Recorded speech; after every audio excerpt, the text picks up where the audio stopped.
उखिया के पतावाला हालय बगिया भइल हो अंजोर, बगिया भइल हो अंजोर।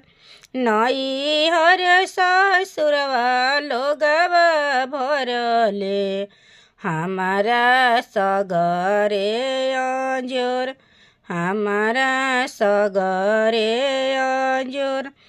केरवा के पतावाला हालय बगिया भइल हो अंजोर, बगिया भइल हो अंजोर।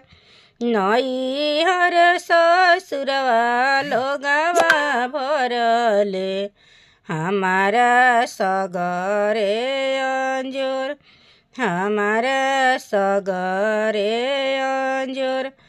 केर नरियरवा के पतावाला हालय बगिया भइल हो अंजोर, बगिया भइल हो अंजोर।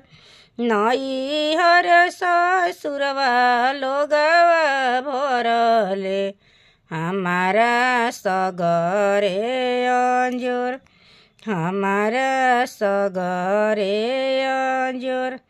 गीत अच्छा लगे तो लाइक शेयर करम जा, ऐसे कि चैती छठ बा।